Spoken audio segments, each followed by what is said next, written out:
Pourquoi on est la seule espèce sur Terre à devoir payer pour vivre sur une planète où on est né? Bah ouais, je me suis posé la question. À quel moment on a accepté ça en vrai? Parce que la planète, elle est gratuite. Mais on s'est retrouvé à payer un loyer pour vivre. On paye pour boire de l'eau qui tombe du ciel. On paye pour manger ce que la Terre nous fait pousser. On paye même pour dormir sous un toit en béton qu'on a construit nos propres mains. Et on ose appeler ça la civilisation. Alors tu veux vivre en paix et hors du système? Ben non, t'as pas le droit. Parce que si jamais tu veux récupérer de l'eau de pluie, t'es un criminel. Tu veux vivre en autonomie, t'es taxé. Tu veux sortir du jeu, on t'écrase. Si jamais t'as envie de construire une baraque sur ton propre terrain, illégal.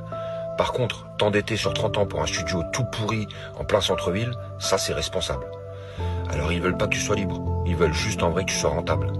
Alors oui, rentable. Et un bon petit esclave de la société. Tu payes des factures qui elles ne s'arrêteront jamais. Tu cours après des chiffres sur un compte en banque alors que ta vie te file entre les dos. Tu t'achètes un vélo pour faire du sport parce que t'as plus le temps d'aller marcher dehors. Tu payes une salle de sport pour aller transpirer sous des néons, mais alors que t'as le soleil dehors. Mais t'as plus le temps, t'as plus l'envie, t'as ni la force.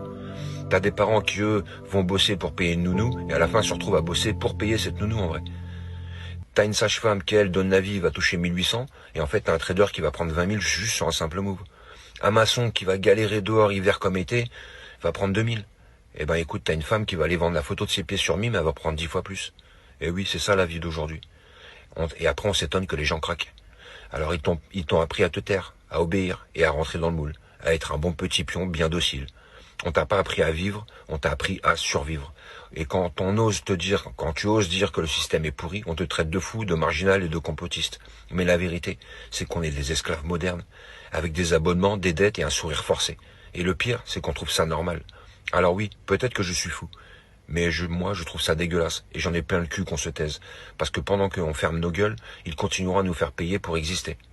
Voilà. C'était ma pensée du jour. Abonne-toi, like, commente.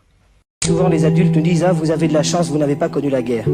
Je voudrais faire remarquer à tout le monde, au cas où vous ne l'auriez pas vu, que notre guerre à nous, nous l'avons aussi dans le monde entier en ce moment, que nous avons nos nazis aussi, qui sont les présidents des États-Unis et de l'URSS, qui fournissent des armes pour qu'on détruise l'Amérique centrale, l'Afghanistan, etc., qui se partagent les bouts de viande des enfants. Il n'y a pas d'autre mot à utiliser. Alors je voudrais qu'on arrête de nous seriner avec le passé si c'est uniquement pour nous dire que nous n'avons pas de présent.